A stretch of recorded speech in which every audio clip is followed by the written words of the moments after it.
Sekalian, perkenalkan nama saya Ian Philip dan hari ini saya akan membahas tentang laporan keuangan berdasarkan PSAK. Jadi di bagian pertama saya akan menjelaskan tentang laporan keuangan yang perbandingan antara laporan keuangan suatu perusahaan tertentu dengan PSAK. Kemudian di bagian berikutnya kita akan membahas tentang FIFO perpetual, average cost, dan satunya adalah 3 metode penyusutan. Oke, tanpa berlama-lama lagi kita langsung lanjut aja. Jadi tujuan dari penyajian laporan keuangan itu berfungsi untuk membandingkan laporan keuangan periode sebelumnya dengan laporan keuangan entitas lain. Nah, pernyataan yang bertujuan untuk mengatur persyaratan penyajian laporan keuangan, struktur laporan keuangan, dan persyaratan minimal isi laporan keuangan. Nah, ruang lingkupnya itu berlaku dalam penyusunan dan penyajian laporan keuangan umum sesuai standar akuntansi keuangan atau SAK. Nah, pernyataan ini tidak berlaku bagi penyusunan dan penyajian laporan keuangan entitas syariah karena adanya perbedaan dasar hukum yang digunakan. Jadi, dia ini lebih ke penyajian laporan keuangan hukum, membandingkan sesuai SAK, tapi nggak berlaku untuk syariah, gitu. Nah, laporan keuangan itu adalah suatu penyajian terstruktur dari posisi keuangan dan kinerja keuangan suatu entitas yang bertujuan memberikan informasi mengenai posisi keuangan, kinerja keuangan, dan arus kas, menunjukkan hasil pertanggungjawaban manajemen atas sumber daya yang dipercayakan. Isinya apa saja sih? Isinya itu ada aset, liabilitas, ekuitas, pendapatan, beban, kontribusi, distribusi, dan arus kas. Nah, komponen laporan keuangan itu antara lain ya ada laporan keuangan pada akhir periode, laporan laba rugi komprehensif selama satu periode, laporan perubahan ekuitas selama periode, laporan arus kas selama periode, catatan atas laporan keuangan yang merupakan informasi tambahan dan kebijakan akuntansi, dan yang terakhir adalah laporan posisi keuangan pada awal periode. Nah, karakteristik umum adalah laporan keuangan disajikan secara wajar dan sesuai SHK.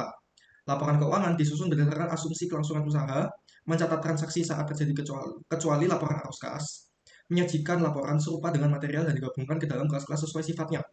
Nah, tidak menghapuskan aset, liabilitas atau penghasilan dan beban kecuali diizinkan oleh suatu SHK, menyajikan laporan keuangan secara tahunan, menyajikan informasi komparatif dengan periode terdekat sebelumnya dalam laporan keuangan periode berjalan, dan yang terakhir adalah penyajian dan klasifikasi. Nah, sekarang kita akan membahas laporan keuangannya si PT Aneka Tambang. Di sini saya sudah memilih perusahaan tersebut dan ingin membandingkan laporan keuangan dari PT Antam ini dengan PSAK, apakah sesuai atau tidak. Jadi, di laporan posisi keuangan, yang standarnya itu adalah urutan penyajiannya itu aset lancar diikuti oleh aset tidak lancar ya teman. Nah, ini kita bisa lihat di laporan keuangan. Ini laporan posisi keuangannya ya. Aset lancar diikuti oleh aset tidak lancar. Jadi kita bisa tahu di sini ada aset lancar, ada kas, setara kas, piutang usaha bersih, ketiga segala macam. Terus diikuti oleh aset tidak lancar. Kemudian dijumlahkan ya teman-teman. Nah, akhirnya ini sesuai dengan standar urutan penyajiannya. Terus klasifikasi terpisah. Aset lancar dipisah dengan aset tidak lancar. Nah, benar sekali ya teman-teman. Ini aset lancar ini dipisah dengan aset tidak lancar. Jadi nggak gabung jadi satu aset. Nah, jadi bisa diklasifikasikan. Sudah sesuai PSAK. Kemudian aset lancar. Aset dengan tujuan diperdagangkan dan diperkirakan akan direalisasikan dalam siklus operasi berjalan dengan jangka waktu 12 bulan. Nah, ini benar ya teman-teman ya. Sudah catatannya untuk 30 September. Berarti ini laporan keuangan dari 31 September dan 31 Desember 2024. Jangka waktu 12 bulan. Ini sudah benar ya teman-teman. Kemudian kas setara kas. Terdapat kas setara kas. Nah ini teman-teman. Di aset lancar sudah terlihat ini ada kas setara kas. Berarti untuk dari urutan nyajian, klasifikasi terpisah, aset lancar dan kas setara kas sudah terpenuhi ya teman-teman. Nah yang keempat itu adalah apa ya, bagian liabilitasnya teman-teman. Jadi liabilitas jangka pendek diikuti oleh jangka panjang. Nah kita bisa lihat ini ada jangka pendek, kemudian diikuti oleh jangka panjang. Terus klasifikasi terpisah, liabilitas jangka pendek dipisah dengan jangka panjang. Nah kita bisa lihat kalau ini liabilitasnya nggak jadi satu ya teman-teman. Jadi diklasifikasikan sendiri, jangka pendek ada sendiri, kemudian jumlahnya berapa, kemudian jangka panjang ada sendiri, jumlahnya berapa baru ditotal semuanya, nggak langsung digabung. Jadi rapi ya teman-teman, sesuai dengan PSAK. Liabilitas jangka pendek yang diselesaikan dalam waktu 12 bulan dengan periode pelaporan tujuan perdagangan. Ini ada liabilitas jangka pendeknya ya teman-teman. Dan tujuannya sudah benar 12 bulan juga. Nah, kemudian pajak tanggungan sesuai PSAK.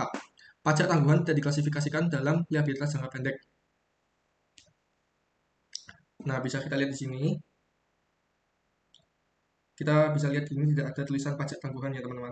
Nah, setelah dikurangi bagian jangka pendek, pinjaman bank, provisi, uang muka, instrumen, liabilitas ini, kita tidak bisa melihat adanya pajak tanggungan.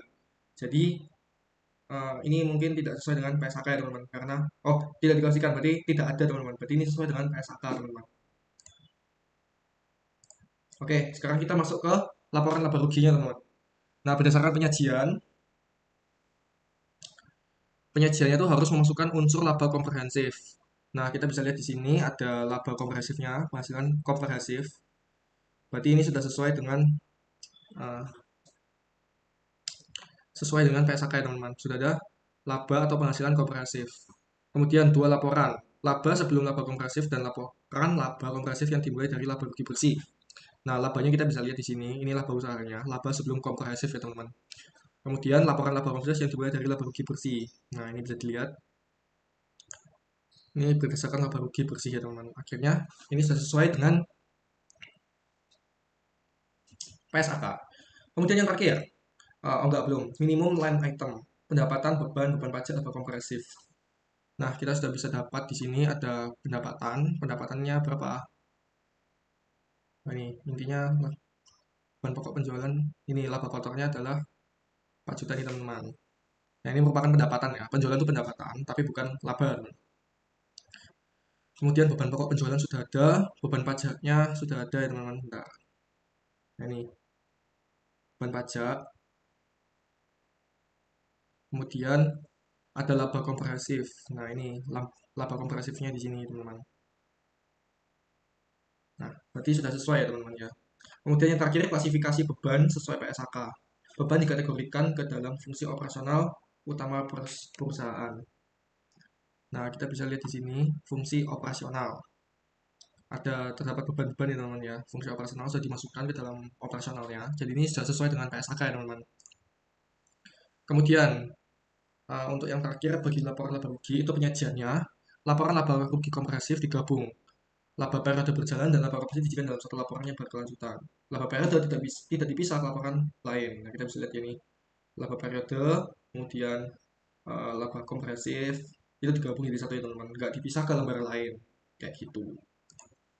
Kemudian kita lanjut ke laporan arus kas. Itu penyajiannya harus terdiri dari arus kas dari aktivitas operasi sudah ada, terus aktivitas investasi ini ada teman-teman. Oh ini. Kemudian arus kas dari aktivitas pendanaan ini ada teman-teman di sini. Kemudian kas setara kas. Nah ini ada teman-teman. Berarti secara penyajian ini sudah terstruktur dan sesuai dengan PSAK. Informasi sesuai PSAK menyediakan dasar bagi pengguna laporan keuangan untuk menilai kemampuan entitas dan menghasilkan kas dan setara kas. Ini sudah bisa ya teman-teman.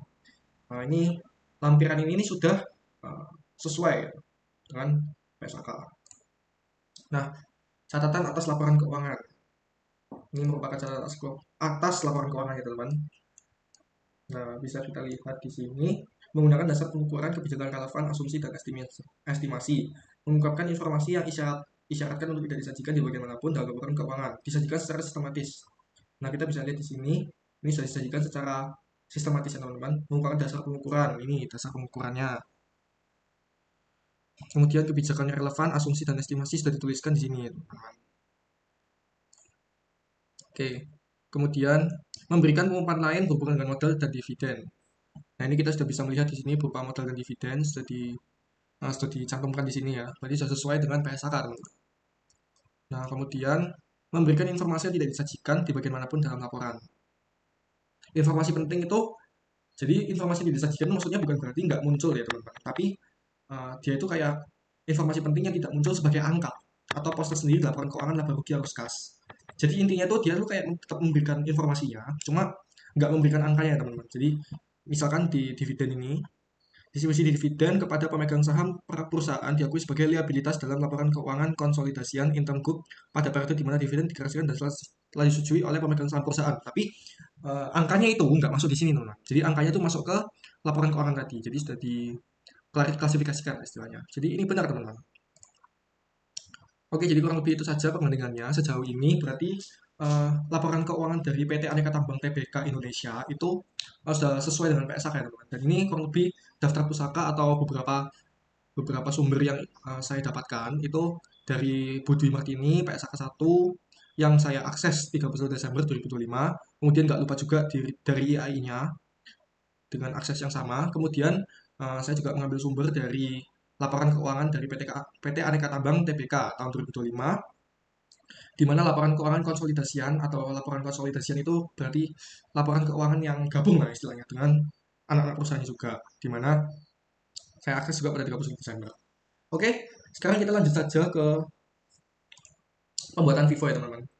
Nah, untuk FIFO itu artinya adalah first in first out ya teman-teman. Jadi ini kayak mencatat sebuah persediaan barangnya kita, dimana kalau misalkan logika awalnya yang kita beli duluan itu yang keluar duluan teman-teman. Nah, sekarang kita bisa ini adalah soal contohnya, dan untuk bikin apa namanya FIFO faktualnya itu gampang banget ya teman-teman. Nah, yang pertama kita tinggal butuh untuk bikin tabel.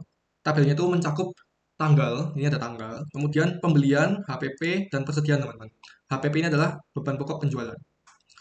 Nah, kemudian ada unit, harga, jumlah, segala macam. Nah, sekarang kita tinggal cantumin aja di sini. Oke, kita mulai dari 1 Januari. Kita mendapatkan persediaan awal ya teman. Kalau persediaan awal berarti kita menambahkan di persediaan. Unitnya itu sebanyak 50 nih teman-teman. Ada 50 unit. Kemudian harganya 100.000 teman-teman.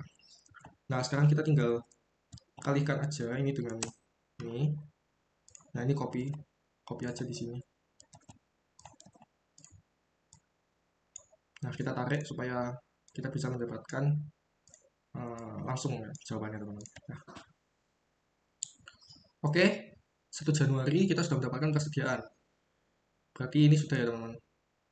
Kita coba delete dulu. Kita kasih batasan supaya kita nanti bisa paham.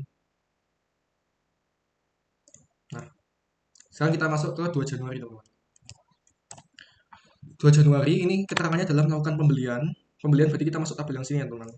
Tabel pembelian, unitnya sebanyak 30. Kemudian harga harga per unitnya itu 90.000 teman-teman. Berarti kita mendapatkan persediaan itu. Kita membeli, jangan lupa dimasukkan ke persediaan. Berarti, nah karena ini adalah FIFO, first in first out, berarti persediaan sebelumnya kita masukkan juga ya teman-teman. Oh ini, kita tinggal copy aja dari sini. Nah, ini adalah persediaan awal kita. Kemudian kita tambahkan dengan persediaan yang barusan kita beli teman-teman. Yaitu ini teman-teman. Nah, ini adalah persediaan kita sekarang teman-teman. Bisa kita delete dulu terus stop. Nah, gini teman. Jadi ini tuh kayak data untuk menginput kita beli apa dan persediaan kita sisa berapa. Kemudian sekarang di 8 Januari. 8 Januari itu kita melakukan penjualan ya teman-teman. Penjualan dengan sebanyak 40 biji dan harganya 110.000. Oke, berarti penjualan di sini ya teman-teman. Penjualan sebanyak 40 dan harganya itu, nah ini bedanya teman-teman. HPP itu tidak sesuai dengan harga per unit ini teman-teman. Karena kenapa? Karena harga per unit itu adalah harga yang kita jual ke konsumen teman-teman. Sedangkan HPP ini itu merupakan harga pokok penjualannya atau kayak harga modal barang kita tuh berapa teman-teman. Jadi otomatis harga HPP itu pasti lebih murah daripada harga per unitnya. Kalau mau untung teman-teman. Kalau rugi berarti biasanya ini lebih mahal. Gitu teman-teman. Jadi beda ya teman-teman. Nah, cara ngambilnya gimana teman-teman? Cara ngambilnya kita tuh nggak perlu pusingin harga per unit yang ada di sini. Kita cuma perlu fokus yang ada di Vivo ini tersebut. Jadi karena ini merupakan penjualan, jadi kita mengambil persediaan kita ya teman-teman. Jadi di sini ada 40, berarti harganya 100.000 teman-teman. Nah, 4 juta. Kemudian uh, balik lagi ya, karena ini versi first out, berarti persediaan yang paling atas itu yang dipakai dulu. Jadi diambil 40, berarti sisa 10. Nah, sisa 10 gini teman-teman. Terus di bawahnya ada sisa 30 teman-teman. Sisa 30 kita bisa copy aja langsung. Nah, kurang lebih kayak gitu teman-teman. Nah, sekarang kita lanjut ke 15 Januari. 15 Januari itu kita melakukan pembelian lagi ya teman-teman. Melakukan pembelian sebanyak 20 unit, di mana harga per unitnya itu 70.000 teman-teman. Nah, berarti kita mempunyai, kita habis membeli ya teman. Berarti kita punya persediaan berapa? Kita punya persediaan itu segini teman-teman. Ini persediaan akhir kita masukkan aja, terus kita tambah dengan persediaan yang ini teman-teman. Nah,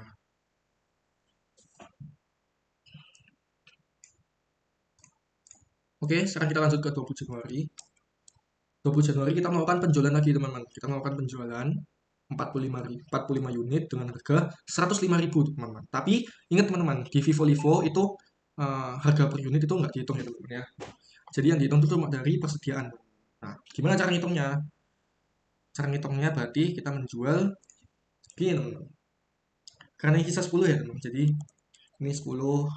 Karena kita butuh 45 unit, berarti kita harus total 45 unit. 10 harga 100.000 teman-teman. Nah, kita langsung copy aja. Nah, kemudian di sini kita copy juga. Nah, berarti kan ini penjualannya sudah total dengan harga 40 ya teman-teman. Berarti kita butuh 5 lagi. Nah, tinggal kita kurangin aja. Ini, berarti kan ini. Tapi kita cuma butuhnya 5. Jadi akhirnya totalnya 350.000 saja. Nah, jadi kalau di total ini berarti jumlahnya 45 ya teman-teman ya. Bisa kita lihat di sini. Nah, totalnya 45. Berarti sudah sesuai teman-teman. Nah, sedangkan persediaannya kita itu sisa, ini kan sudah habis. Ini sisa 15 doang. Berarti gini teman-teman.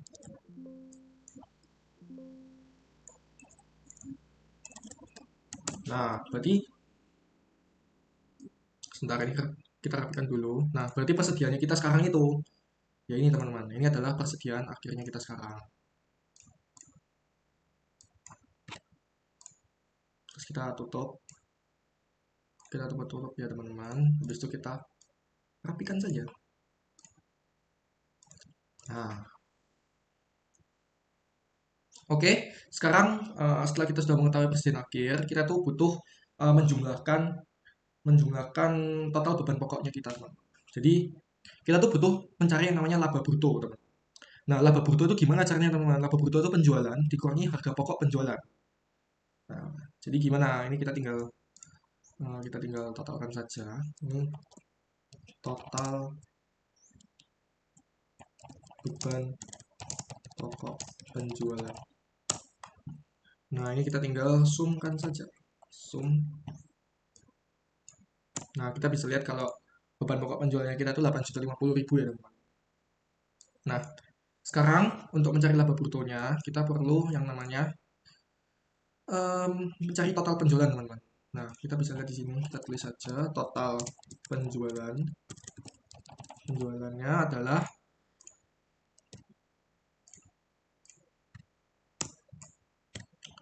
total penjualannya adalah, nah ini adalah penjualan ditambah dengan ini teman-teman. Nah, sebenarnya kalau misalkan datanya banyak, kita bisa menggunakan rumus sum if. Cuma berhubung ini datanya cuma sedikit ya kita pakai cara cepat saja, yaitu tinggal dijumlahkan. Oh, sorry teman-teman. Penjualannya tidak seperti itu, tapi ini kita hitung dulu ya teman-teman. Nah, kita hitung dulu di sini penjualannya itu ada berapa ya? Yang pertama 40 dikalikan dengan 110. Kemudian di sini ada 45 dikalikan dengan 105. Nah, kemudian total penjualannya itu kita bisa cari ya teman-teman. Kalau misalkan, bentar. Nah, total penjualannya adalah ini tambahkan ini. Ini ditambahkan dengan ini. Nah, ini merupakan total penjualannya kita teman-teman. Nah, sedangkan uh, beban pokok penjualannya kita adalah ini teman-teman. Kita kopikan aja di sini langsung.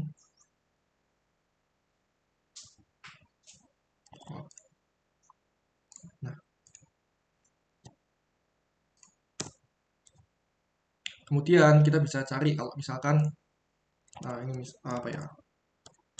Laba bruto. Nah, laba brutonya kita bisa ditemukan kalau misalkan harganya adalah 1.075.000. Nah, ini merupakan laba brutonya dari Vivo Perpetual, teman-teman.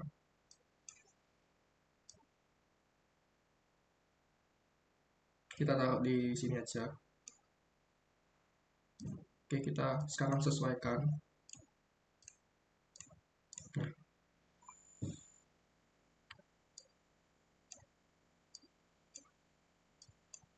Oke, kurang lebih gitu ya teman-teman. Sekarang kita pakai yang namanya kita mencari sebuah average cost, teman-teman. Nah, average cost itu sama ya, teman-teman, seperti Vivo virtual. Cuma bedanya adalah average cost itu persediaannya adalah persediaannya kayak digabung gitu, teman-teman. Kalau Vivo kan dipisah ya. Nah, kita langsung coba aja di sini. Ini average cost. Nah, untuk tabelnya kita sudah copy aja dari sini, teman-teman. Nah, begini. Nah, kita tinggal bikin aja, teman. Sini 1 Januari. Oh, karena 1 Januari adalah penambahan persediaan awal, jadi kita tinggal copy aja. Tidak masalah ya, teman-teman. Nah, oke. Terus sekarang kita masuk ke 2 Januari, teman-teman. Nah, di 2 Januari ini kita ada yang namanya pembelian, ya, teman-teman. Pembelian, berarti sebanyak 90.000. 90.000.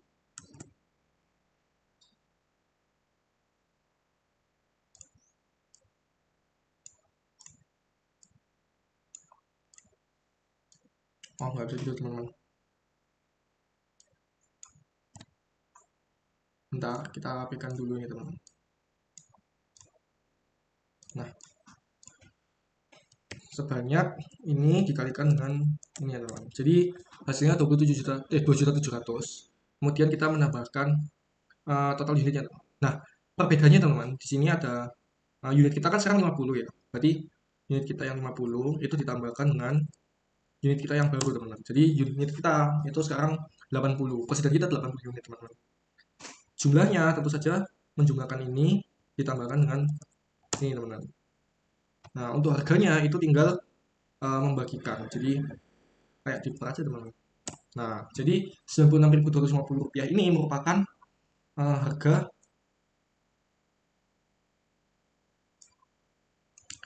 yang baru ya, teman. Jadi kurang lebih kayak gitu. Ini coba kita rapikan dulu aja. Nah, oke. Sekarang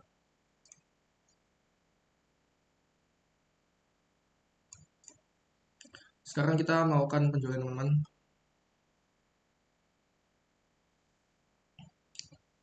Di tanggal 8 Januari. 8 Januari.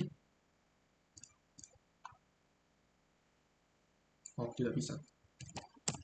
Nah, tanggal 8 Januari kita melakukan penjualan, teman-teman. Sebanyak 40 unit. Ingat, teman-teman, kalau harga itu tidak pernah masuk ke dalam tabel sini, teman-teman. Jadi harga itu tergantung dengan persediaannya kita. 40 unit ya, teman-teman. Jadi sebanyak 40 unit.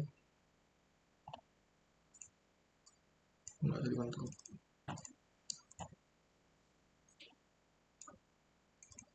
40 unit, seharganya berapa? Seharga 96.000, teman-teman.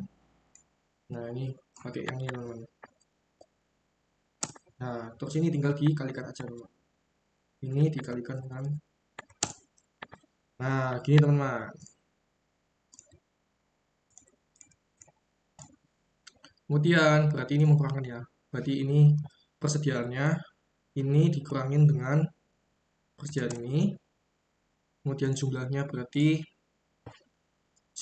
itu berarti ini dikurangin dengan 3.850.000. Wait, ini dikurangin dengan 3.850.000. Nah, harga persediaannya berarti bakal berbeda lagi harusnya, teman. Kalau nggak sama, karena masih penjualan. Nah, ini, teman-teman, harga apa itunya beda kalau misalnya kita sudah melakukan pembelian lagi, teman. Jadi 15 Januari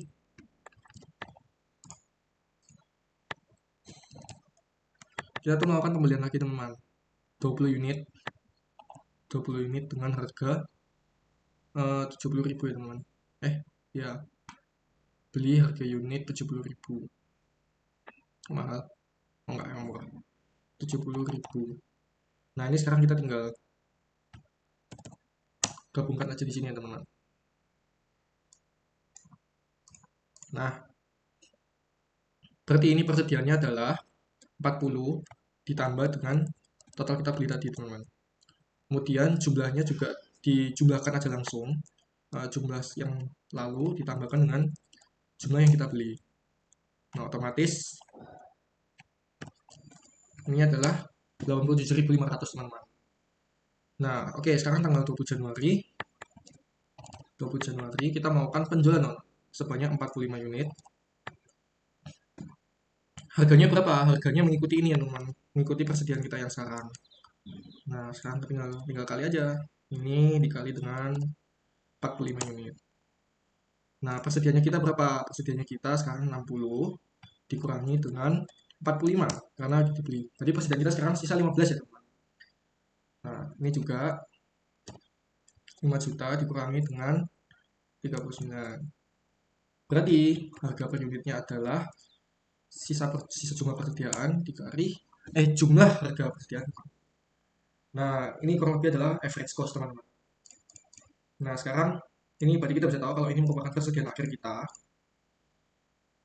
Dan sekarang kita ngitung lagi teman, kita ngitung uh, jumlahnya. Berarti ini pakai sum aja. Nah, total beban penjualannya kita sebanyak 7.800.000 ya teman-teman. Terus penjualannya kita,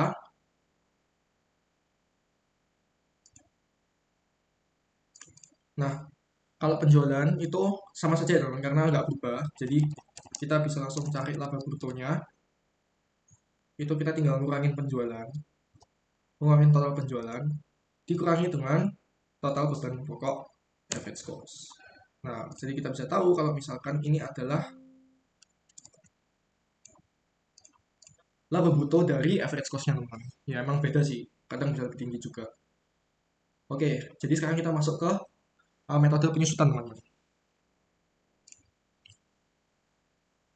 Nah, kalau metode penyusutan itu intinya kita uh, ya kasih akumulasinya teman-teman. Kayak kita nih seperti kasih analisa ke depannya kalau susut tuh berarti berapa. Nah, pada tanggal 1 April 2021, PT Dewa itu membeli mobil senilai 300 juta. Kemudian mobil tersebut itu diperkirakan mempunyai umur manfaat 4 tahun, teman-teman. Atau sejauh 21.000 km. Dan mobil ini punya nilai residu 500.000. Nilai residu itu apa sih? 500 residu itu kalau misalkan hmm, setelah kamu pakai nilainya itu jadi 500.000, teman. Jadi sebenarnya residu ini bisa nol. Kalau misalkan nol berarti mobil yang kamu beli ini tuh benar-benar hancur total, nggak bisa dipakai, nggak ada nilainya sama sekali. Nah itu berarti nilai residunya adalah nol, teman-teman. Kalau nilai residunya adalah 500.000, berarti mobil ini tuh kamu pakai pakai terus, pakai sampai mau kena kecelakaan, mau kena nabrak segala macam, penyok segala macam, pokoknya sisa nilainya tuh mobil ini nilainya tuh sisanya 500.000 doang. Nah itu adalah nilai residu. Oke, mobil ini digunakan sejauh 8.000 km pada tahun 2021, 6.000 km pada tahun 2022, 4.000 km pada tahun 2023, 2.000 km pada tahun 2024, dan 1.000 km pada tahun 2024. 2025. Nah, ini kan punya umur manfaat 4 tahun ya teman-teman ya. Punya umur manfaat 4 tahun, tapi di sini kok tulisannya cuma kok bisa 5 tahun sampai 2025. Karena ini adalah merupakan tahun parsial teman-teman. Tahun parsial itu kenapa? Tahun parsial itu maksudnya tahun yang kayak nggak kepake 1 tahun full gitu loh misalnya. Jadi karena ini kita belinya pada bulan April teman-teman. Jadi April ke Desember itu adalah waktu pakainya teman-teman, di tahun 2021-nya. Jadi mulai dari April, Januari, Februari, April, Mei, Juni, Juli, Agustus, September, Oktober, November, Desember. Nah, berarti masa pemakaian di tahun 2021 itu 9 bulan teman-teman. Sedangkan tahun 2025 itu adalah dipakainya adalah mulai dari Januari, Februari, Maret. Berarti 9 tambah 3, 12. Pas 1 tahun, teman-teman. Nah, itulah yang disebut dengan tahun parsial. Jadi, pokoknya total dari 5 ini tuh pas 4 tahun. Gitu. Nah, sekarang kita langsung bikin aja. Yang pertama kita tuh disuruh bikin penyusutan pakai metode garis lurus ya, bro. Nah, kita langsung tulis di sini aja metode garis lurus. Nah, metode garis lurus yang pertama kita tuh harus menentukan biaya yang dapat disuskan, teman-teman. Biaya yang dapat disusutkan. Sebanyak berapa? Sebanyak harga mobilnya dikurangin dengan nilai residu. Nah, jadi biaya yang dapat disusutkan itu 299.500.000 rupiah. Nah, itu biaya yang dapat disususkan, teman-teman. Sedangkan rate-nya itu berapa? Rate itu kayak apa ya? Kayak nyusutnya tuh berapa persen gitu loh, teman-teman. Nah, gimana cara carinya? Ya, kita tinggal bagiin 100 dikalikan. Jadi ini kan misalkan 4 tahun ya, teman-teman. 4 tahun berarti 100 100%, ya. Enggak, 100 dibagikan dengan 4 tahun. Nah, berarti rate-nya itu adalah jumlah penyusutannya adalah 25%, teman-teman. Bentar. Nah, 25% ya, teman-teman. Jadi kenapa? Karena itu 100% dibagi 4 tahun. Nah, setelah kita sudah mengetahui biaya disusunnya berapa, terus kemudian rate-nya berapa, kita ya tinggal cari aja, teman-teman. Nah, tabelnya gimana? Tabelnya itu pertamanya ada tahun, kemudian ini biaya yang dapat disusutkan, kemudian di sini ada rate, kemudian ada partial year, kemudian ada beban penyusutan, kemudian ada akumulasi penyusutan, kemudian ada nilai buku. Nah, ini kita tinggal rapikan aja format. Nah, kurang lebih kayak gini ya, teman-teman.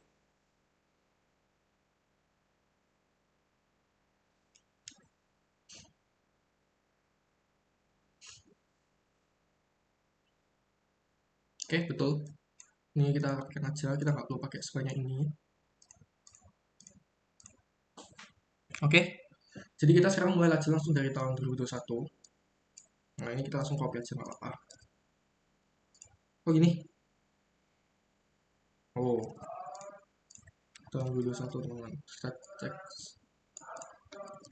22, terus kita tarik sampai 2025, teman-teman.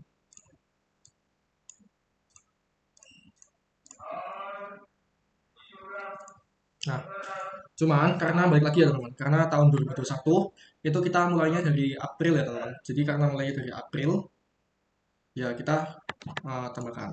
Karena ini merupakan partial year, teman-teman. April sampai Desember. Sedangkan di 2025 ini itu kita mulainya dari Januari sampai Maret saja. Dengan begini totalnya ini tuh 4 tahun jadinya.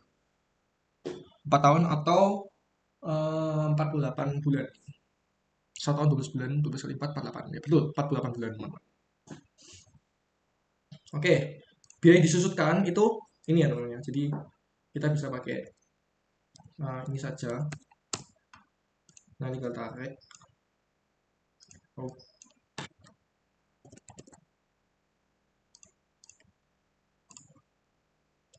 Ini saja, kemudian kita tinggal tarik. Tidak bisa ternyata. Oke, ya sudah, kita tinggal copy aja. Nah, ini teman-teman. Rate-nya karena ini 1 tahun, berarti ini pakai 25% ya, teman-teman. 25%. Ini juga sama, 25%. Nah, bedanya adalah karena ini parsial ya, cuma dipakai 9 per 12. Jadi ini pakainya itu 9 dibagi 12, teman-teman.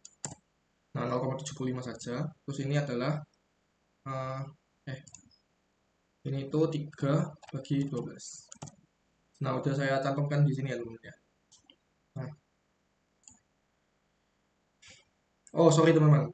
Ternyata itu bukan buat itu ya, teman-teman.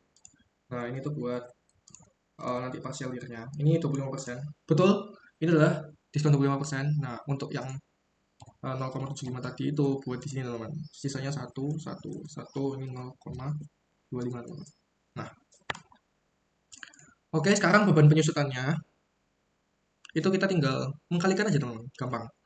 Kita tinggal ini dikalikan dengan 25% dikalikan dengan partial year-nya.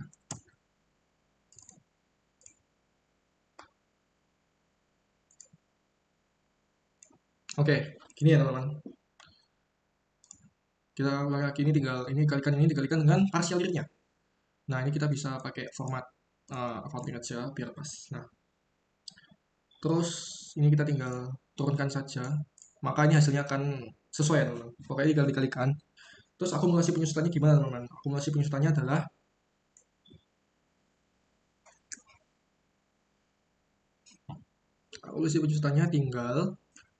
akumulasi penyusutan itu tinggal kayak menjumlahkan ini semua ya teman-teman. Jadi untuk di 2021 ya mungkin masih sama ya teman-teman.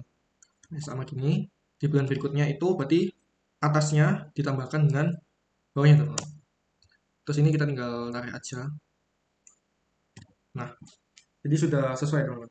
Terus nilai bukunya ini berarti nilai buku yang dikurangi. Misalkan ini biaya yang dapat disesuaikannya itu adalah 29. Kita kurangi dengan akumulasi penyusutannya teman-teman. Nah, hasilnya gini teman-teman. Ini kita string supaya nggak berubah kemana-mana. Terus kita sekarang tinggal tarik aja teman-teman. Oke, sebentar ini karena ini 0 berarti ada salah harusnya teman-teman.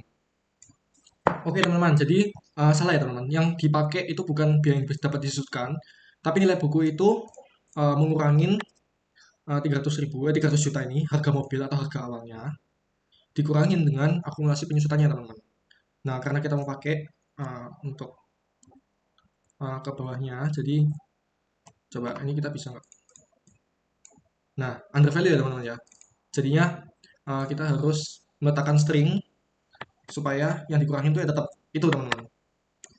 Nah terus kita tarik ke bawah maka akan pas 500.000 teman-teman. Nah dan ini adalah metode garis lurus. Nah kita rapikan dulu. Ini nggak usah ya teman-teman. Ini karena bukan bagian dari tabelnya. Nah kita kasih out border terus kasih warna. Dan ini adalah harga akhirnya ya teman-teman. Nah ini untuk metode garis lurus teman-teman. Sekarang kita akan lanjut ke metode unit aktivitas. Metode unit aktivitas itu kurang lebih sama ya teman-teman ya. Bentar, kita tinggal copy aja dulu di sini. Sebelumnya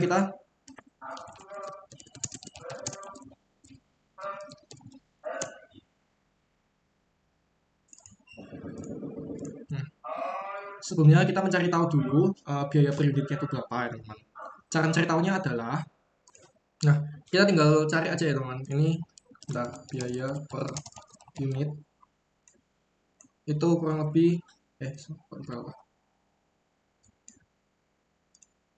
Nah biaya per unitnya itu kita tinggal bagikan aja biaya yang dapat disusutkannya itu berapa dibagikan dengan tahunnya. Tahunnya itu berarti 21.000 karena berdasarkan kilometer. Jadi ya pakai gini. Kemudian tahunnya itu kita bisa copy aja langsung. Tabelnya kita copy aja langsung di sini. Tapi kita hapus dan no fill. Nah, yang membedakan di sini apa teman-teman? Yang membedakan di sini biaya yang dapat disusutkannya itu terganti dengan unit aktivitas. Kemudian di sini nggak ada rate teman-teman. Jadi kita ubah di sini.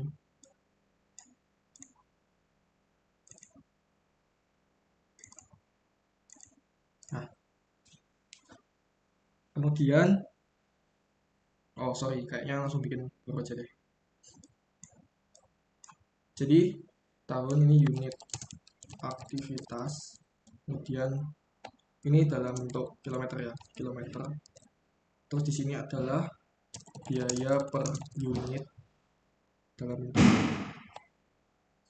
bentuk kilometer juga. Kemudian di sini itu ada beban penyusutan. Kemudian akumulasi penyusutan. Kemudian di sini nilai. Nah, kita tinggal rapikan aja dengan format. Nah,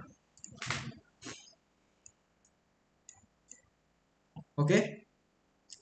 Jadi unit aktivitasnya itu kurang lebih kayak gimana teman-teman? Unit aktivitasnya itu, nah unit aktivitasnya itu gampang ya teman-teman. Tinggal copy aja dari sini. karena ini merupakan sama ya, merupakan suatu kesamaan. Kemudian biaya per unitnya itu kita tinggal copy aja dari sini. Copy kok. Oke, sebentar. Ini kita tinggal copy aja. Kemudian kita tarik. Salah. Udah 14.262. Jadi tinggal tarik. Nah, kemudian beban penyusutannya itu kita tinggal mengkalikan aja teman, gampang. Oke, jadi kita tinggal mengkalikan beban penyusutannya itu kita tinggal mengkalikan 14.000 dikalikan dengan 8.000 teman-teman. Nah ini kita sekarang tinggal tarik aja, maka jadi beban penyusutannya berapa gitu ya teman-teman.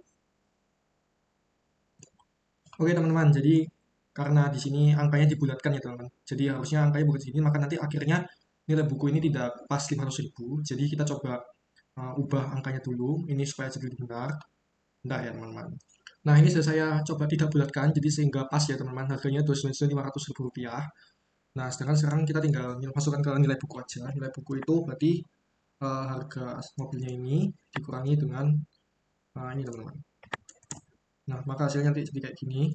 Terus ini kita string aja, string, kemudian string, kemudian kita tarik ke bawah. Nah untuk desimalnya mungkin kita bisa gabungkan aja. Oh ya nggak apa-apa udah. Nah bisa seperti ini ya teman-teman. Oke, jadi ini sudah pas 2.500 sama 2.500 ya teman-teman. Sekarang kita masuk ke saldo menurun ganda. Gini ya, saldo menurun ganda. Saldo menurun ganda kita tinggal masukkan aja di sini ada tahun, kemudian nilai buku awal, kemudian di sini ada rate, ada partial year, kemudian beban penyusutan, kemudian akumulasi penyusutan, kemudian di sini ada nilai buku. Nah, kita coba warna dulu. Nah, di sini tahunnya masih sama ya teman-teman. Tahunnya masih pakai yang ini. Nah, sekarang nilai buku awalnya itu kan pakai 300 ya teman. Nah, kalau misalkan saldo menurut ganda teman-teman, itu dia kerjanya itu bukan secara langsung tarik-tarik gitu aja, tapi kita kerjanya langsung satu-satu. Jadi tahun 2021 kita harus kerjain sampai nilai buku, terus ujian tur 2, selanjutnya dan seterusnya teman-teman. Oke, kita langsung start aja di sini. Ini tuh harga nilai buku awalnya teman-teman. Terus, nah karena rate-nya itu apa digandakan, jadi 25% ini dikali 2 ya teman-teman. Jadi uh, dia dia rate-nya adalah ini 25% dikalikan 2 dipersenkan aja. Oke, jadi 50%. Kemudian untuk partial year-nya itu kita kurang lebih sama. Ini pakai yang ini teman-teman. 25. Kemudian beban penyusutannya itu kita tinggal kalikan aja. Jadi ini dikalikan dengan ini dikalikan dengan ini. Jadi 112.500.000 untuk akumulasi penyusutannya sama ya teman-teman. Maka nilai bukunya itu 300.000 dikurangi 300 juta dikurangi dengan akumulasi penyusutannya. Ini. Oke, kita lanjut di tahun 2022. Berarti nilai buku awalnya itu jadi 187 nih ya teman-teman. Nah, kita pakai rate-nya yang sama lagi 50%. 50%. Terus partial year-nya tahun 2022 berarti 1 ya teman-teman. Ini kita tinggal kalikan aja. Ini dikali dengan ini dikalikan dengan ini. Jadinya 93.750.000. Terus ini kita tinggal jumlahkan aja. Ini ditambahkan dengan ini. Sehingga nilai buku kita sekarang menjadi ini 300 dikurangi dengan ini. Oke, selanjutnya berarti ini adalah nilai buku awal kita jadi gini ya teman. Jadi sini 3 juta. Jadi nilai buku yang ditraktir ini akan mempengaruhi ke nilai buku awal teman-teman. Nah ini masih sama teman-teman. Ini juga masih sama. Kita tinggal kaliin aja di sini 46.875. Kemudian akumulasi penyusutannya itu berarti kita jumlahkan ya teman-teman. Kita jumlahkan ini ditambah dengan ini teman-teman. Jadi ya 253.125.000. Nah, ini tinggal kita tarik aja mungkin bisa. Oh, berarti nggak bisa. Ini kita tinggal 300 dikurangi dengan ini teman-teman. Sehingga hasilnya adalah 46.875.000. Kita masukkan di sini teman-teman. Nah, rate-nya sama ya teman-teman. Rate-nya sama. Terus ini juga masih sama. Terus ini kita tinggal kalikan aja. Sehingga hasilnya 23.473.000. Akumulasi penyusutannya tinggal ditarik aja bisa nggak? Oh ya, bisa ternyata teman-teman. Dan ini kita tinggal mengurangi 300.000 dikurangi dengan akumulasi penyusutannya. Nah, ini teman-teman. Jadi, sorry.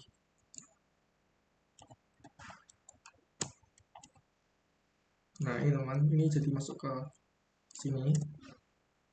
Dan khusus yang di apa terakhir ini ya teman-teman, itu tuh tidak menggunakan 50% dan parsialnya dari 1 tahun. Tapi yang di terakhir ini teman-teman, dia tuh menggunakan penyesuaian. Kenapa? Karena kalau misalkan dia pakai yang 50% teman-teman. Misalkan ini coba ya, kita masukin satu gini dan kita coba tarik. Terus ini kita coba tarik. Nah, maka nanti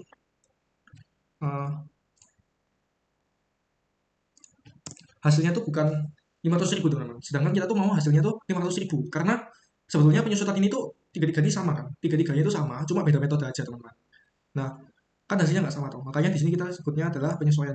Jadi ini kita tinggal tulis saja penyesuaian.